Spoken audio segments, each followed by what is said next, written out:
Beetle. Can you find the word beetle? Beetle, there it is. How about run? Where's the word run? Good job, that's run. Where's the word circle? Where's the word circle? Yeah, you've got a circle in your hand too. Here, I'll take the word circle. Or you just want to give me the circle? Here, I'll take the word circle. Thank you.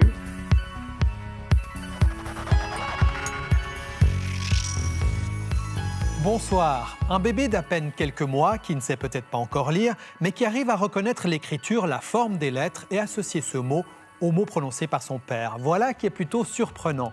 Cet enfant deviendra-t-il un adulte surdoué ? Une chose est certaine, les personnes à haut potentiel fascinent. Il n'est pas rare d'entendre autour de soi des parents dire « mon enfant est HP » ou des personnes qui nous annoncent être concernées par la question. Est-ce un phénomène de mode ? Qui sont ces surdoués à l'extrême intelligence ? Comment vivent-ils cette différence ? Ce soir, nous tenterons de répondre à ces questions. Nous irons à la rencontre de plusieurs surdoués. Nous irons également dans une école spécialisée et nous ferons passer des tests à un groupe d'enfants HP et non HP pour mesurer leurs différences. Mais avant cela, je vous propose de nous plonger dans la tête d'un surdoué.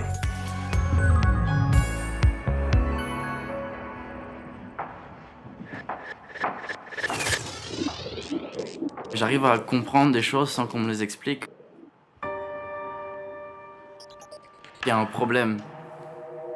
Il faut trouver une manière de résoudre ce problème. Et c'est comme ça qu'apparaît l'idée. Elle apparaît. J'assimile des règles, etc., que je ne pourrais pas expliquer. Mais elles sont là. Ça sert à rien d'aller encore en classe. Et c'est ça qui m'embête, c'est de refaire quand on connaît déjà. Je rentre dans l'école, j'apprends rien. Quand je ressors, j'ai rien appris. Ça épuise d'être présent et de ne rien apprendre. C'est vraiment épuisant, ça fatigue, ça crée aussi un peu de déprime en soi, puisqu'on ne trouve plus le sens à sa vie. Bonjour, bonsoir, c'est Thomas Prat. Je suis très heureux de vous retrouver pour un nouveau Crypto Quotidien. Cette fois-ci, on va parler de Oh My Go, qui est un projet énorme, je ne vais pas pouvoir tout aborder. Ce qui anime Thomas, c'est sa passion pour l'économie. Tout petit déjà, il est fasciné par les chiffres et s'intéresse aux mathématiques. Un monde qui le fait vibrer, bien loin des bancs d'école. De plusieurs adresses. En 5e primaire, donc en 7e Armos, là je m'intéressais à tout ce qui était commerce, tout ce qui était spéculation aussi, les marchés, ce qui n'est pas le cas des enfants qui ont mon âge. En regardant les activités du marché, parce qu'on a bien sûr des corrélations. C'est comme si j'allais leur parler de payer des impôts alors qu'ils ont à peine 13 ans. C'est décalé quoi. Ça colle pas. Non, ça colle pas. Alors tu vois, là, t'es toujours souriant. Et tu voulais toujours savoir tout ce qui se passe autour de toi. Thomas a toujours été un enfant sociable qui aime le contact avec les autres. C'est ce qui l'a motivé à tenir le coup à l'école, malgré le sentiment que les choses n'avançaient pas, qu'il n'y avait pas vraiment de sens à sa vie. Ce qui me faisait souffrir, c'était vraiment la vision du temps qui me reste à faire à l'école. 5 ans, c'est pas possible quoi. Tu aimais les animaux, récupérer toujours ce qui passait. Je savais plus où j'étais. J'arrivais pas à me situer dans le temps, j'arrivais pas à me situer dans l'espace non plus, ni dans le monde du travail ou quoi que ce soit, j'étais perdu, complet. J'ai gagné de toute manière. Ah, c'était juste pour endormir l'adversaire. À cette époque, un professeur de Thomas suggère de lui faire passer un test de QI. On découvre alors que son mal-être s'explique par une intelligence hors norme. Ses parents vont donc chercher des solutions plus adaptées à son haut potentiel. Ça marche pas, même comme ça. On m'a mis dans une école privée où, justement, on m'a permis de faire la maturité fédérale en 2 années. Et finalement, on l'a faite en 1 année parce que j'avais les capacités. Voilà. Et ça m'a permis d'aller mieux parce que j'étais stimulé, on me nourrissait intellectuellement. Et voilà, j'avais un sens à ce niveau-là, j'apprenais des choses, j'étais stimulé et j'étais pas perdu. Sa maturité fédérale en poche, Thomas réussit à rejoindre la prestigieuse université de Saint-Gall. Il n'a que 16 ans et se dit qu'enfin il sera dans son élément naturel. un endroit riche en stimulation intellectuelle. Mais la réalité va être tout autre. Mais là, je suis allé trop vite. Pourquoi tu es allé trop vite? Parce que finalement, j'ai arrêté Saint-Gall parce que ça me plaisait pas. J'ai vu que les universités classiques en Suisse, elles sont pas faites non plus pour les HP. Ça reste 3 années. On peut pas les faire plus rapidement. Et du coup, c'était le même schéma que le collège. Au bout de 3 jours, il me dit « je veux rentrer ». Ça va pas, ça me convient pas, je dois rester assis, je dois écouter des choses qui me conviennent pas. Cette façon d'étudier, ça me va pas. Donc, comme tout bon parent, je l'ai obligé à rester un semestre. Il m'en a beaucoup voulu. Et puis, au bout d'un semestre, on est allé le rechercher et puis on a retrouvé une autre solution. Je vais faire donc l'université à distance. Donc, on a rendez-vous mardi, donc on va les convaincre de faire faire ce cursus plus court. Voilà. On va y arriver. Exact. On Oui, va oui, voir. on arrive toujours.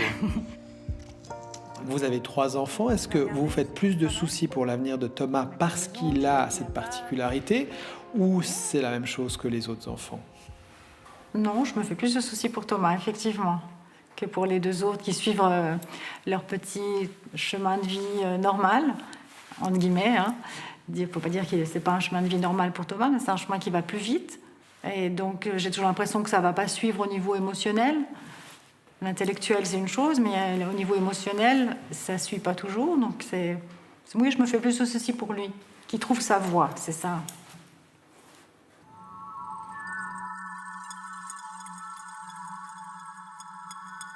Jeanne Sioufachin, bonsoir. Bonsoir. Vous êtes psychologue, vous êtes spécialiste dans le domaine des hauts potentiels. Au début des années 2000, vous avez ouvert différents centres en France qui sont des centres de référence pour les personnes à haut potentiel. Et vous êtes aussi l'auteur de plusieurs bouquins sur la question. L'un d'entre eux s'intitule « Trop intelligent pour être heureux ». Point d'interrogation. Le point d'interrogation est important.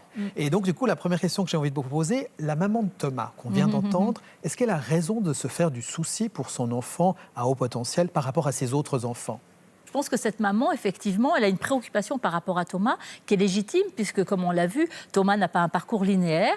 Il a effectivement un fonctionnement singulier, c'est-à-dire à la fois un fonctionnement cognitif particulier, avec énormément de puissance, une grande intensité, une grande vitesse, des capacités d'analyse, de lucidité, de vision en grand angle sur l'environnement. Et Thomas le dit bien d'ailleurs, hein, parce que quand il parle d'ennui, finalement, ce dont il parle, c'est le fait de capter beaucoup et très vite énormément d'informations et au bout d'un moment, il se sent en décalage et ce décalage peut être douloureux. D'autant que, comme on l'a vu dans le reportage et qu'on le sait bien aussi, il y a des caractéristiques au niveau de la dynamique de personnalité qui font que ces enfants sont des enfants hypersensibles. Et l'hypersensibilité, ce n'est pas à confondre avec la sensiblerie. L'hypersensibilité, vous savez, c'est comme les pellicules des anciens appareils photo argentiques. C'est-à-dire que c'est la porosité au monde. Et donc, finalement, ce sont des enfants, des adultes qui vibrent au moindre murmure du monde. Donc, quelquefois, c'est un petit peu plus compliqué et il faut être un petit peu plus attentif pour donner un sentiment de sécurité, parce que c'est ça qui va faire la différence, et de flexibilité, c'est-à-dire s'ajuster en permanence à la complexité du monde. J'ai le sentiment que toujours plus de gens autour de nous annoncent que leur enfant est HP ou qu'eux-mêmes sont concernés par la question. Est-ce qu'il y en a toujours plus ou le chiffre, le pourcentage dans la population des personnes à haut potentiel est stable ? C'est totalement stable, c'est-à-dire qu'il n'y a absolument pas plus de HP aujourd'hui qu'il y en avait hier ou même il y a 50 ans, mais la grande différence, c'est qu'on les repère et on les identifie plus, hein, parce que ce n'est pas une pathologie, donc il ne s'agit pas de diagnostiquer, mais d'identifier. Et à ce moment-là, on a l'impression que c'est une population champignon qui en aurait beaucoup plus, mais c'est une illusion. C'est simplement de la même façon qu'on connaît mieux aussi les troubles des apprentissages et qu'on connaît mieux un certain type de fonctionnement dont on n'avait pas tout à fait les moyens hier de comprendre des particularités de fonctionnement, quels qu'ils soient.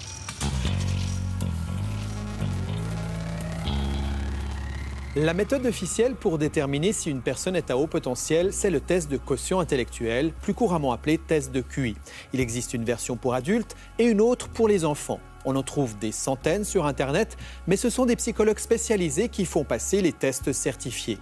Ils mesurent les fonctions cognitives principales, à savoir la compréhension verbale, le raisonnement, la mémoire de travail, la vitesse de traitement et les capacités visio-spatiales. Le test d'intelligence utilisé aujourd'hui pour mesurer le quotient intellectuel d'un individu est une version moderne et adaptée de celui inventé en 1905 par Alfred Binet et Théodore Simon.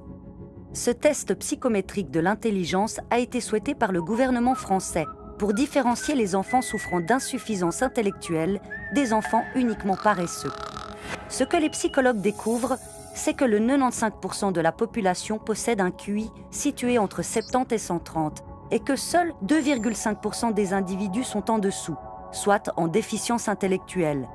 Mais l'autre constat majeur, c'est qu'à l'opposé, 2,5% des personnes testées ont un QI supérieur à 130, autrement dit, les personnes surdouées. La partie purement psychométrique de ce test, qu'on réalise à partir de fiches, est toujours accompagnée d'une longue discussion avec la personne qui passe le test ou les parents quand il s'agit d'un enfant.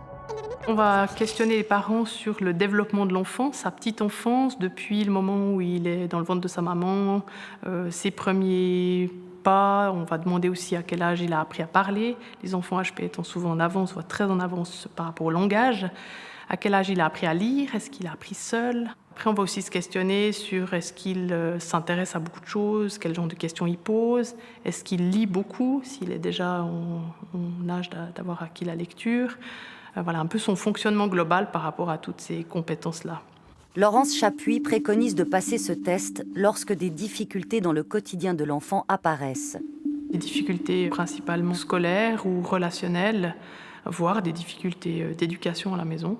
C'est des enfants qui ne sont pas toujours très faciles à éduquer, qui vont rentrer dans toutes les failles, qui vont poser des questions pourquoi tout le temps. Donc, remettre en question les règles. Remettre en question les règles. Ils ne vont pas faire quelque chose s'ils ne comprennent pas à quoi ça sert. La routine leur est assez pénible.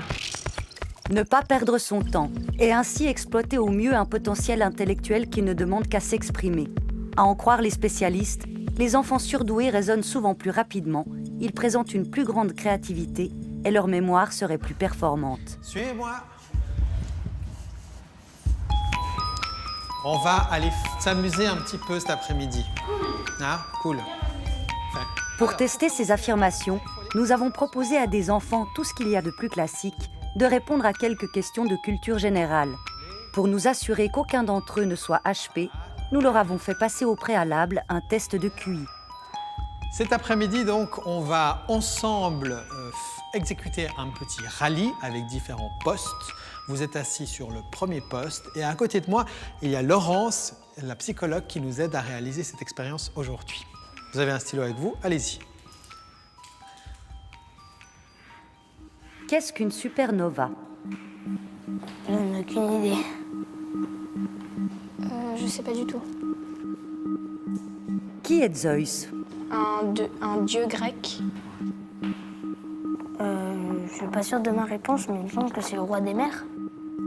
Le dieu des enfers. Quelle planète tourne autour du Soleil? Toutes les planètes du système solaire. La Terre. Celle du système solaire. Qu'est-ce que l'ADN? C'est les familles. L'ADN, c'est ce qu'il y a dans le sang.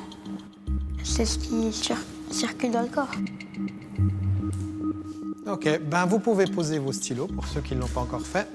On va s'arrêter là. Ces enfants ont su répondre en moyenne à 5 questions sur 10 et leurs réponses étaient en règle générale peu étayées. Entrez seulement et veuillez vous asseoir. Nous avons soumis ce questionnaire à un autre groupe d'enfants, cette fois-ci les enfants qui tous ont été détectés comme des enfants à haut potentiel, au QI supérieur à 130. Comment vont-ils se débrouiller? On essaye? Top chrono. Qu'est-ce qu'une supernova? C'est une étoile qui est en train d'exploser. C'est une étoile qui grossit, qui finit par exploser. Une étoile qui explose. Qui est Zeus?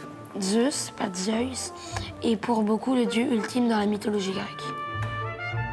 2, c'est le roi de l'Olympe, c'est le dieu suprême, ou le roi des dieux. Quelle planète tourne autour du Soleil? Il y a Vénus, Terre, Mars, Neptune, Saturne et Pluton, si vous la considérez comme une planète. Mercure, Vénus, Terre, Mars et Jupiter. Dans l'ordre, Mercure, Vénus, Terre, Mars, Jupiter, Saturne et Neptune. Qu'est-ce que l'ADN? L'ADN, j'ai mis, c'est ce qui nous identifie. Personne n'a le même ADN que nous. C'est les chromosomes qui forment le code génétique d'une personne.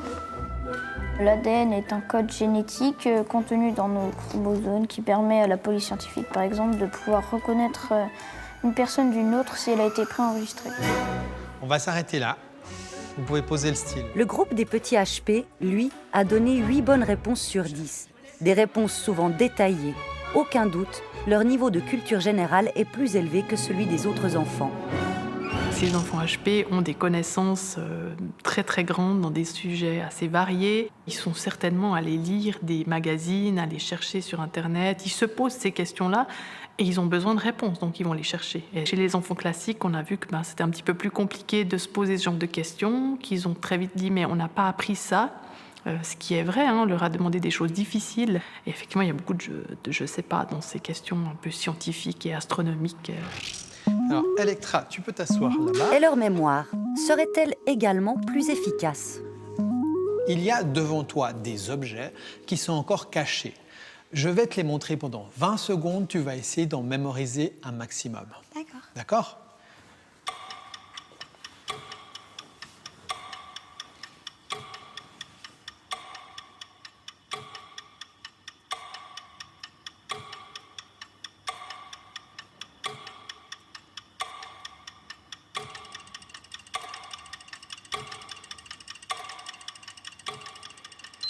Les 20 secondes sont terminées. Essaie de me dire ce que tu as vu. Alors, il y avait une balle de golf, Oui. un crayon, Oui. une clochette, un peigne, Un peigne. des lunettes, Oui. une éponge, Oui. une poupée, Oui. Un mammouth, une balle de golf, un crayon, un peigne, un cadenas, un thermomètre, lunettes, Oui. cadenas, Oui. crayon, Oui. orange, Oui. savon à bulles, Oui. éponge, Éponge. poupée, Poupée. lampe, enfin ampoule, pardon. Ouais. Aussi thermomètre, mais je sais pas si je l'ai dit. Non. Thermomètre, voilà. OK. 14 sur 20. C'est pas mal du tout. Le groupe des hauts potentiels a mémorisé en moyenne 11 objets sur 20. Tasse, Oui. éponge, Oui. une balle de golf, Oui. Avec les mêmes objets et le même temps imparti, le groupe des enfants classiques a retenu en moyenne 9 objets sur 20, soit 2 de moins que les enfants HP. Abracadabra, on change de table. Après avoir testé leur mémoire, nous proposons à nos deux groupes un exercice suggéré par notre psychologue et qui permet de vérifier leur niveau de créativité. Quel groupe aura le plus d'imagination ?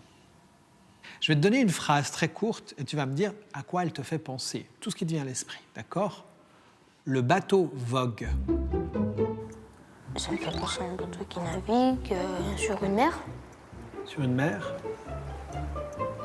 Et c'est tout. Il n'y a pas de vagues violentes, enfin que c'est assez calme quoi. Un bateau blanc avec une voile blanche. Et voilà. Un bateau pirate. Du coup, pirate. Canoë. Ça me fait penser à un bateau sur l'eau. À présent, Luigi propose la même phrase à l'autre groupe. Alors, ça me fait penser déjà à un bateau qui navire dans une tempête et qu'il y a beaucoup de vagues et qu'il y a un éclair. Ça me rappelle la mer. Du coup, ça me rappelle les animaux dans la mer. Et la mer aussi est salée, du coup, ça me rappelle le sel. Et du coup, ça me rappelle aussi le sel avec la baleine dessus, parce que c'est assez drôle. La mer, le sable, les poissons, la grande voile, le phoque, la coque, l'équipage. Ça me rappelle aussi le Titanic, donc l'iceberg. Donc les pingouins, parce que un iceberg, c'est sur le pôle Nord, et au pôle Nord, il y a des pingouins et que c'est drôle et qui sont trop mignons. Et ça me rappelle aussi les igloos, et du coup ça me rappelle les esquimaux, et du coup ça me rappelle les glaces esquimaux à la Migros. Je fais un placement de produit. Le tourisme, les attractions nautiques. Le ciel, il est tout bleu. Il y a des poissons dans l'eau, il a la coque bleue, il a des voiles blanches et il quitte le port de Saint-Malo. Jeanne Siou-Fachin, on vient de voir des enfants à haut potentiel, à l'imagination débordante. Vous avez, il y a quelques années, donné un nom à cette façon de penser, la pensée en arborescence. Qu'est-ce que c'est ?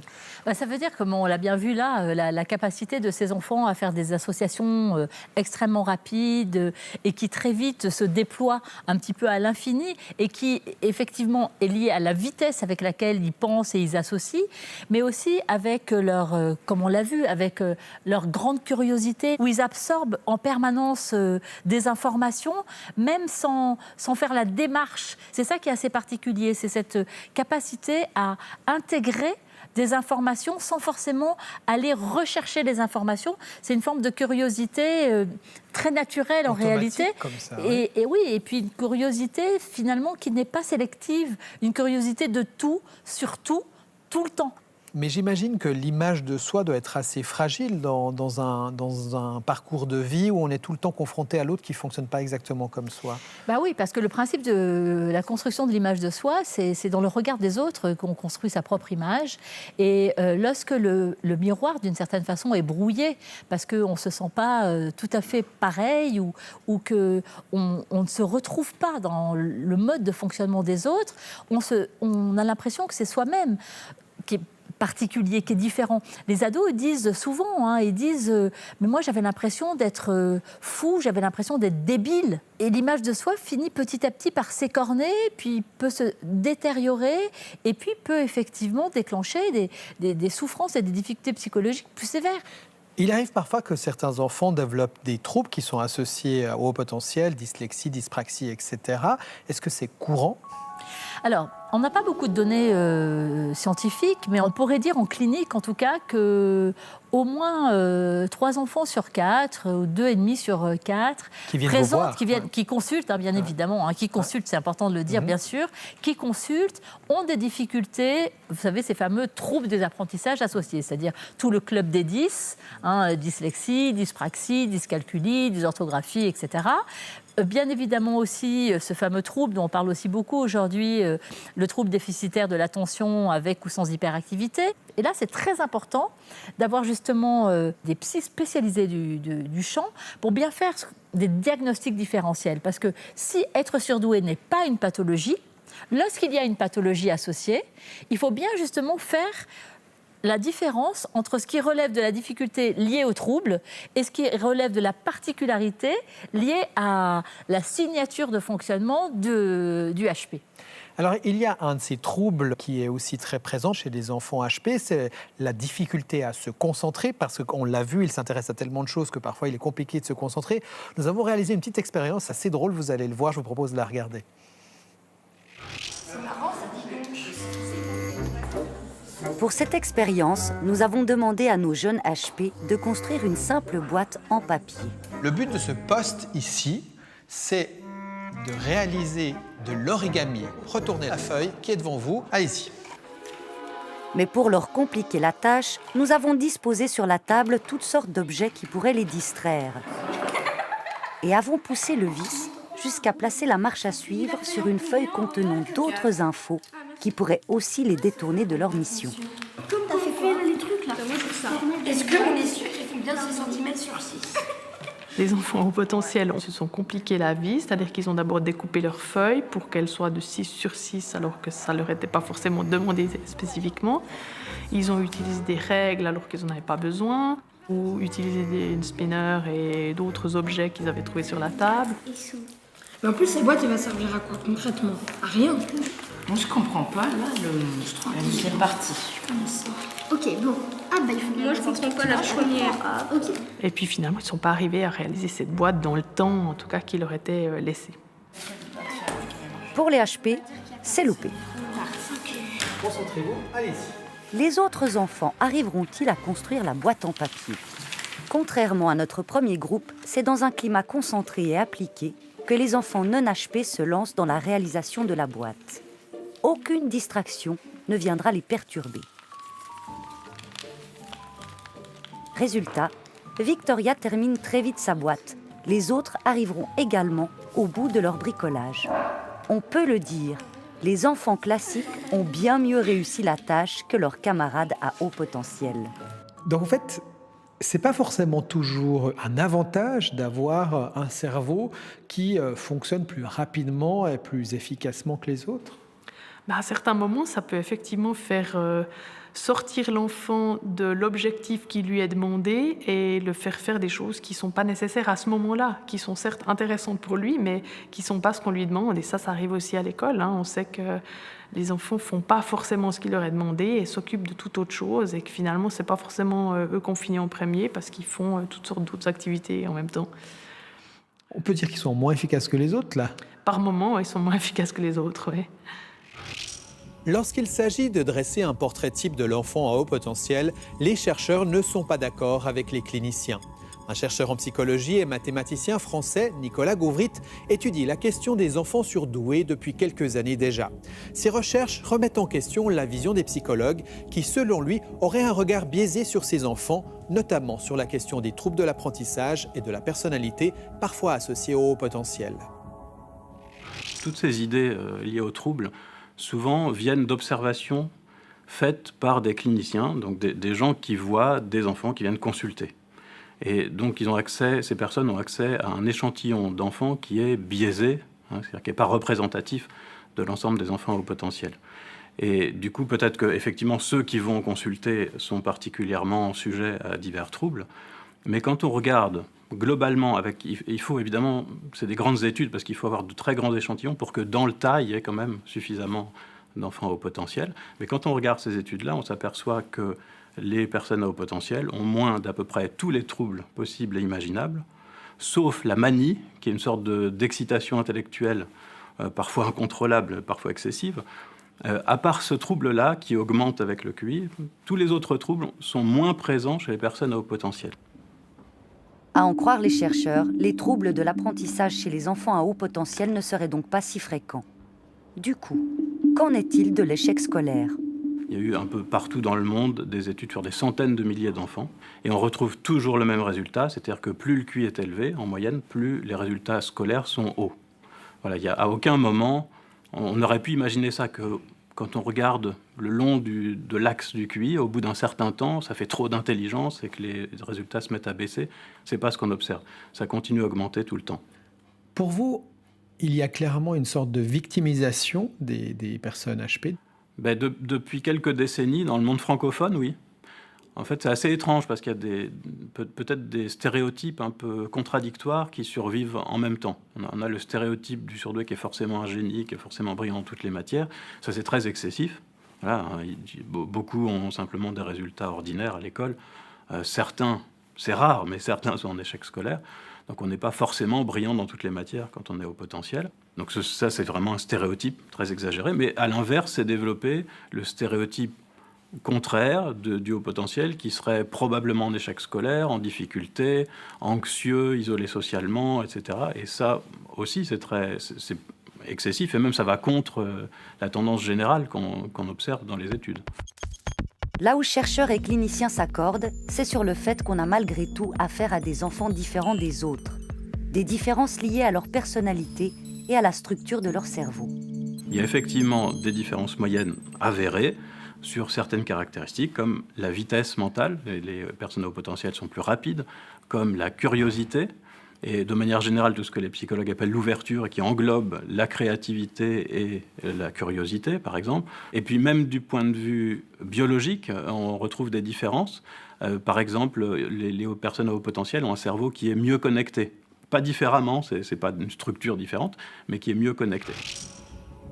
Lorsqu'on essaie de définir la pensée surdouée, certains spécialistes élargissent la réflexion et se posent la question suivante. Quel lien y a-t-il entre un QI élevé et d'autres caractéristiques non cognitives liées aux affects? Autrement dit, quel rôle jouent les émotions dans l'exercice du raisonnement? Une interrogation qui pourrait être centrale pour définir les personnes à haut potentiel. C'est du moins l'avis de Carlos Tinoco, un surdoué qui a beaucoup réfléchi et écrit sur la question. Je suis là, le cours commence, et dès qu'il commence, j'ai le regard sur la pendule. C'est horrible parce que j'attends les 59 minutes avant que ça sonne. Je subis ces cours, j'écris comme je peux. Impossible de prendre le temps de souligner les titres, etc. Donc j'écris une espèce de torchon. Mon attention est exclusivement sur le tic-tac. Et ces moments atroces où on se dit d'ailleurs... bon, allez, je vais plus regarder la montre, comme ça passera plus vite. Et tout d'un coup, on se dit, oh là, ça doit faire un bon quart d'heure. Mais on regarde, ça fait 2 minutes. On se dit, oh putain.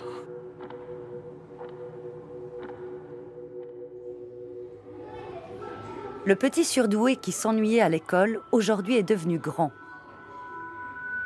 Carlos Tinoco a enseigné des années la philosophie au lycée avant de devenir psychanalyste.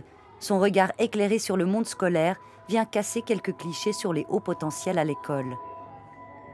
L'idée sur l'ennui, par exemple, des gamins surdoués à l'école, c'était qu'ils s'ennuyaient parce qu'ils étaient plus intelligents et que du coup ils étaient plus rapides, qu'ils avaient déjà compris et que voilà, c'était pas adapté à leur rythme. Ça paraît de bon sens. Mais en fait, c'est faux. Si on va au bout de ce raisonnement, ça suppose que les autres ne s'ennuient pas. Ce qui, empiriquement, est évidemment archi faux. Enfin, interrogez les gens autour de vous et vous verrez quand même que 95% ou 99% des gens vont vous dire qu'ils ont passé l'essentiel de leur temps à l'école, les années de collège, etc., à s'ennuyer copieusement. Si tout le monde s'ennuie à l'école, pourquoi les enfants à haut potentiel seraient-ils différents des autres élèves?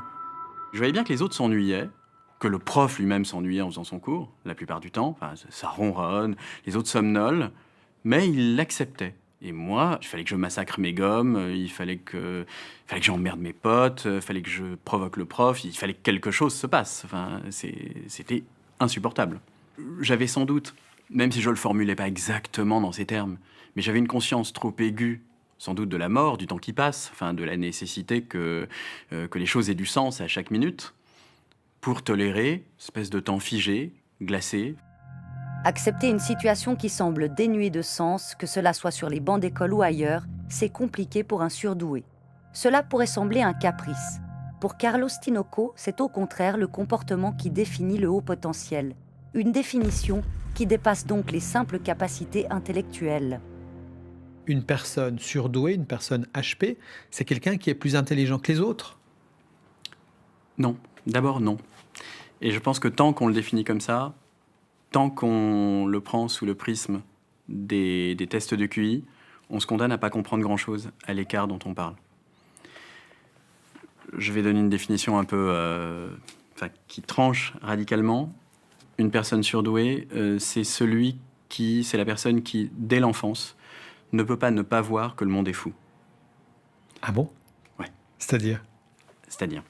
Donc dans toutes les sociétés, les êtres humains, comme ils ont conscience du temps qui passe, de la mort, de la solitude, ils ont besoin que ça fasse sens, ils ont besoin que ça ait du sens. Et la manière de faire sens, c'est de se raconter des histoires. Toutes les sociétés, tous les groupes sociaux forgent des récits collectifs, auxquels la plupart des individus adhèrent sans les réinterroger. Justement, il ne faut surtout pas voir la fragilité de ces récits, voir qu'ils sont arbitraires, voir qu'ils sont ineptes, parce qu'on s'effondrerait. Et selon vous, que fait un HP avec ces récits? Un HP, justement, il envoie la facticité, dès le départ. Il n'arrive pas à y croire.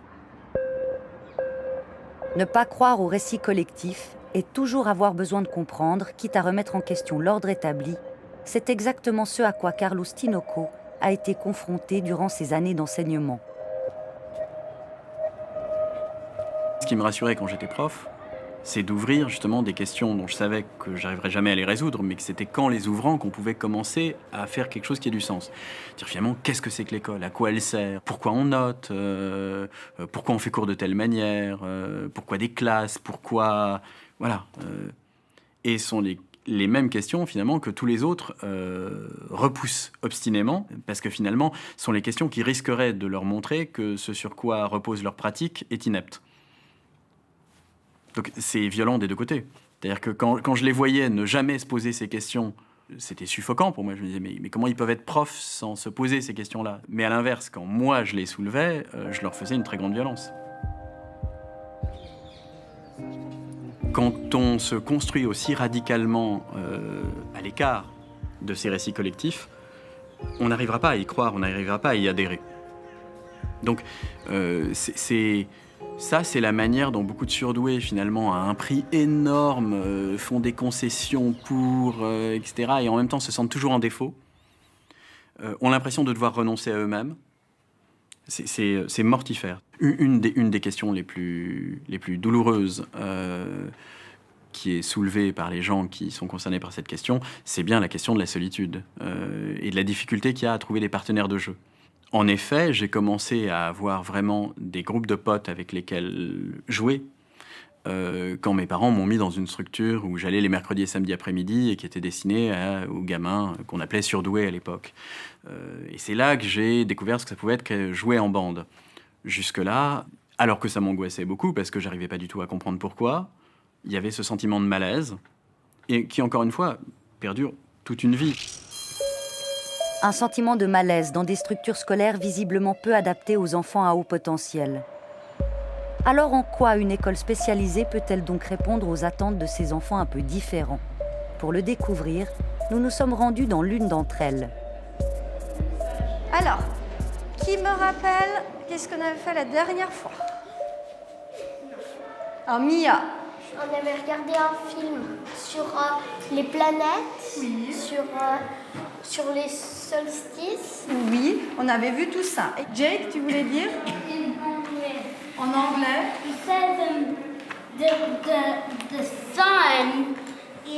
La première chose qui surprend dans ces classes, c'est la différence d'âge entre les élèves. Ici, on regroupe les enfants selon leur niveau de connaissance et non leur année de naissance. Mais est-ce qu'il fait 5500 degrés partout? À l'intérieur, en fait, il fait beaucoup plus chaud, à peu près... j'arrive pas à lire le nombre. Alors, les grands en classe 2, qui arrivent à lire le nombre? 15 millions. 15 millions, très bien. 15 millions de quoi, l'unité? Autre différence avec l'école classique, les élèves travaillent en petits groupes, sont assis face à face et la maîtresse leur tourne autour. Une disposition qui favorise les interactions. Quant à l'enseignement, il est conçu pour répondre au mieux aux besoins de ces élèves particuliers. Il y a aussi, ça s'appelle... On a les matières de base, on fait dans toutes les écoles de Suisse, mais il y a beaucoup plus. Il y a 3 langues vivantes dès la classe primaire. Ils font obligatoirement musique, art et théâtre. Ils font plus de sciences. C'est un rythme qui paraît intense, mais qui est pour eux le rythme confortable. Alors, tu veux passer montrer à tes camarades? Je prends un exemple très simple, mais un être humain, je crois, a besoin entre 1500 et 2000 calories selon qu'on est une femme ou un homme par jour. Ben voilà, un enfant à haut potentiel, il va avoir besoin d'un peu plus de calories intellectuelles par jour pour être bien. Donc régulièrement, il y a des élèves qui nous disent « mais ça, je voudrais avoir encore un cours en plus ». Par exemple, dans notre atelier japonais, on a dû doubler la longueur de l'atelier parce que ça ne leur suffisait pas. Et pourtant, c'est le vendredi après-midi.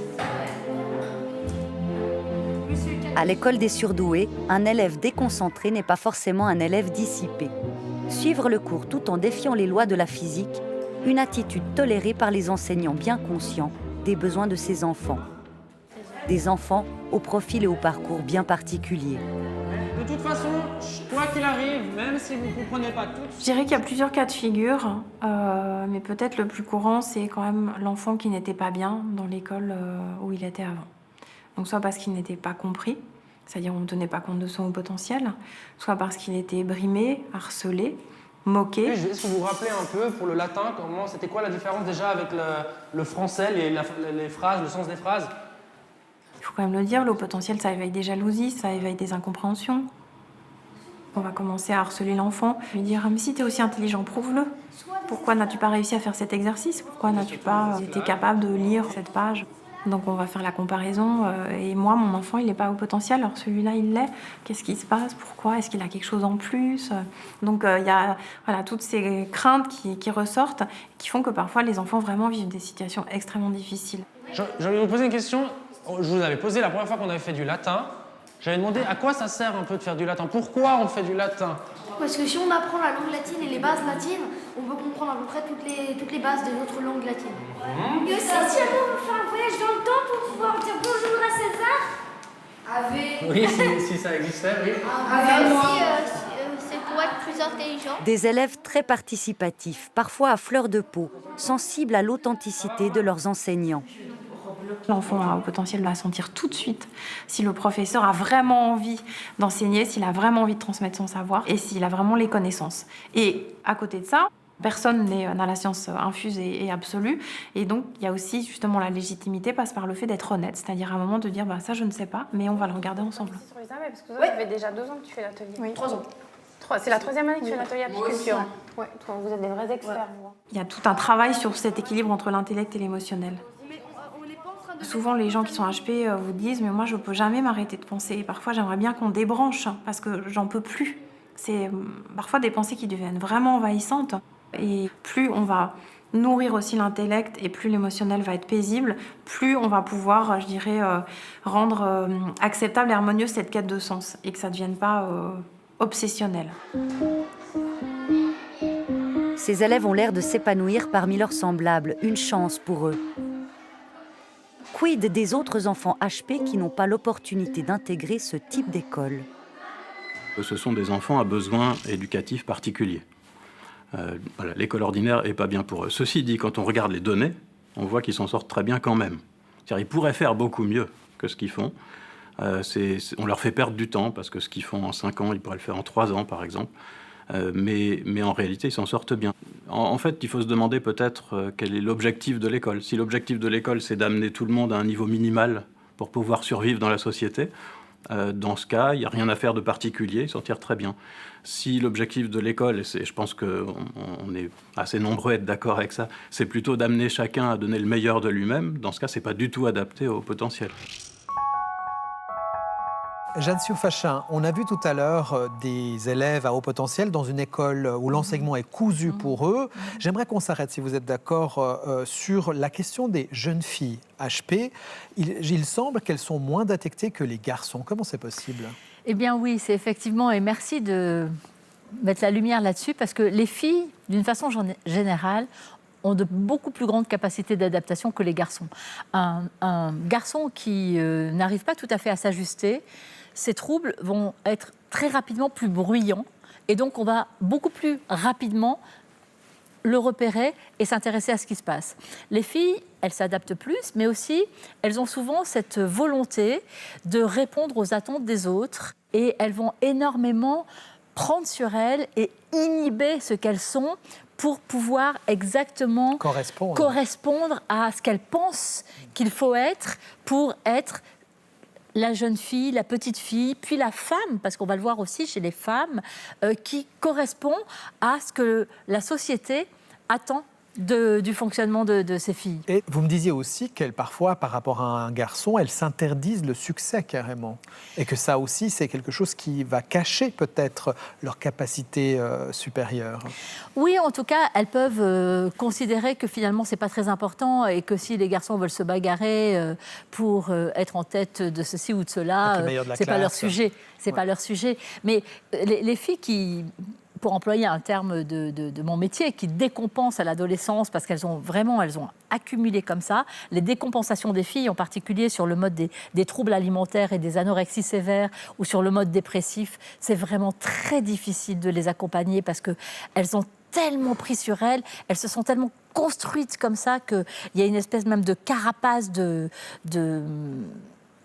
contrôle et de maîtrise d'elles-mêmes qui est pas facile à aborder et à apaiser et à assouplir. Ce qui est étonnant avec ces femmes HP, c'est que parfois elles découvrent leurs différences, leurs particularités de femmes HP lorsqu'elles vont faire tester leurs filles. Oui, et lorsqu'elles vont faire tester leurs filles et leurs enfants, et c'est dans ce phénomène miroir un petit peu à l'envers, finalement, d'identification à l'envers, où elles se disent « waouh !» Et quand on fait un compte-rendu de bilan, par exemple, et que vous faites le compte-rendu de bilan d'une petite fille à une maman, vous voyez la maman qui change de couleur plusieurs fois, qui se liquéfie, mais qui vous dit « mais vous êtes en train de parler de moi, là !» Et voyez, rien que de vous le dire, ça me donne la chair de poule, parce que tout d'un coup, il y a une espèce de... Comme si toutes les pièces du puzzle se remettaient un petit peu d'aplomb. Donc après, il y a une espèce de quête, de besoin de savoir pour elles. Et moi, j'encourage beaucoup les adultes à faire cette démarche, mais c'est une démarche très courageuse d'aller faire un bilan, parce que pourquoi pas simple, on ne va pas chercher un chiffre de QI, mais on va à la découverte de soi. Et d'avoir le courage de savoir qui on est, c'est un immense courage dans la vie. Jeanne Suffachin, je vous remercie pour ces explications. Merci à je vous vous. propose maintenant d'aller à la rencontre de Véronique, qui est justement une femme de 50 ans qui a découvert son haut potentiel sur le tard. Regardez.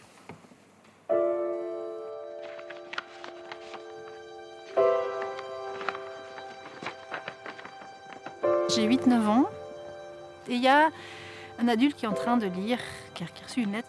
Et je suis en face vis-à-vis, ce qui veut dire que le papier tombe vers moi, mais que c'est écrit à l'envers. Et je m'aperçois que j'arrive à lire à l'envers. Dingue, j'arrive à lire à l'envers, c'est fou. Et je m'amuse à ça, à m'imaginer, alors ok, s'il est à l'envers comme ça, on peut le mettre à l'envers comme ça, on peut le mettre à l'envers comme ça. Les M, les U, enfin, qui sont des images miroirs les uns des autres. Je suis partie dans quelque chose comme ça et tout d'un coup, je suis interrompue par cet adulte qui descend sa lettre, super irrité, et qui commence vraiment à me rabrouer, mais assez vertement, comme quoi ça se fait pas de lire le courrier des gens et qu'il faut que j'arrête ça tout de suite. Et c'est bien plus tard, maintenant que je suis adulte, que j'ai compris ce que cette personne a cru que je faisais. Et c'était d'un tel décalage, parce que évidemment, elle n'a pas pu imaginer que j'étais juste fascinée par le fait que j'arrivais à lire à l'envers et que je ne m'intéressais absolument pas au contenu de sa missive, en gros, c'est ça. Son haut potentiel n'ayant pas été révélé lorsqu'elle était petite, Véronique a vécu une bonne partie de sa vie avec un malaise qu'elle n'arrivait pas à s'expliquer. Pendant les 45 premières années de ma vie, je voyais bien que je ne rentrais pas dans ce qui était attendu. La manière dont je le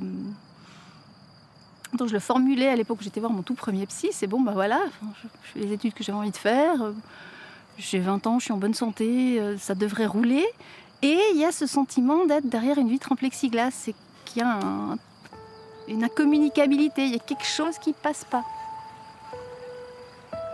Puis j'ai entendu beaucoup d'étiquettes, non mais toi de toute façon, t'es trop compliqué, t'es rabat-joie. Puis souvent les gens qui vous rejettent, ils vous disent pas pourquoi, ils vous évitent, c'est tout. Enfin, voilà, on n'est pas invité aux fêtes, on n'est pas averti qu'il y a un petit groupe de gens qu'on fréquente pourtant qui vont partir en vacances ensemble, on l'apprend après. Enfin, c'est rarement explicite ce genre d'exclusion, quand même.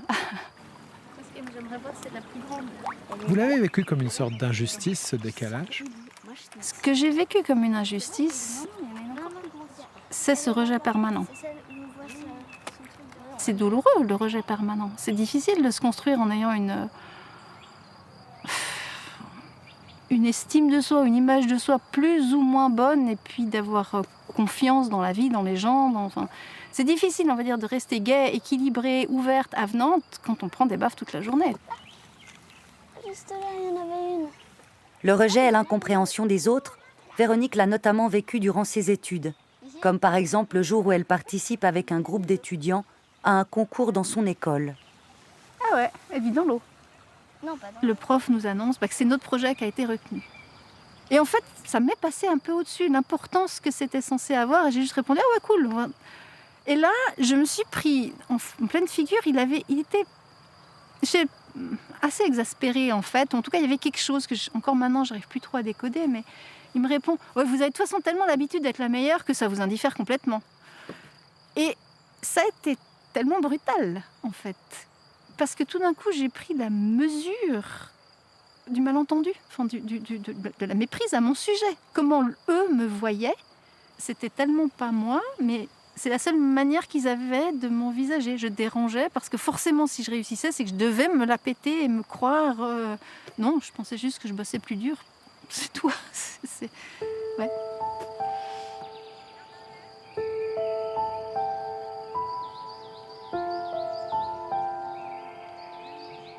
Il a fallu longtemps, en fait, pour que il a fallu ma fille pour que j'aille chercher la pièce manquante. Parce qu'au bout d'un moment, j'étais arrivée au bout de ce que je pouvais comprendre, déconstruire, acquérir comme codes sociaux, et il restait un espèce de noyau dur qui s'expliquait pas. Et puis, ma foi, voilà.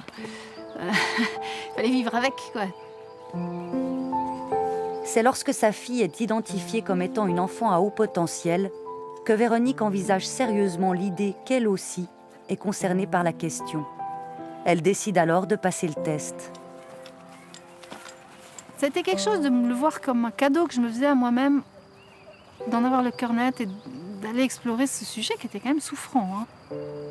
J'en ris en le racontant, mais ça fait remonter une somme de souffrances et d'incompréhension qui potentiellement pouvaient trouver une résolution ou une explication.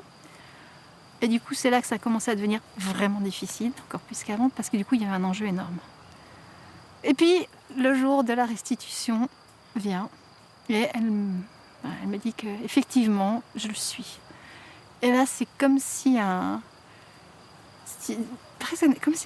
espèce de gouffre s'était ouvert sous mes pieds. Je me suis sentie à la fois m'enfoncer, je pense que c'était le contre-coup de tout ce stress,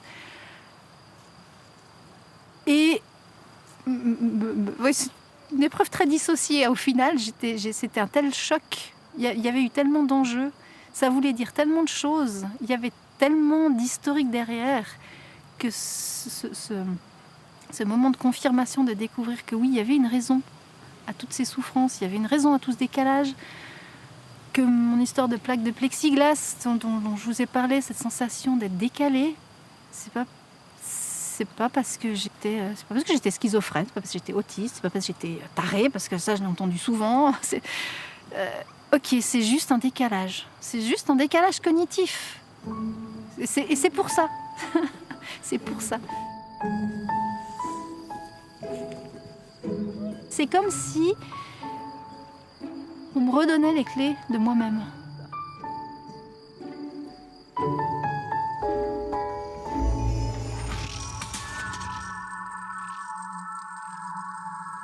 Voilà, Dans la tête de, c'est terminé pour ce soir. Si vous voulez voir ou revoir l'émission, elle est en tout temps disponible sur notre visionneuse Play RTS. Vous pouvez également nous laisser un message à notre adresse mail ou sur notre page Facebook. Je me joins à l'ensemble de mes collègues pour vous souhaiter une très belle soirée. À bientôt.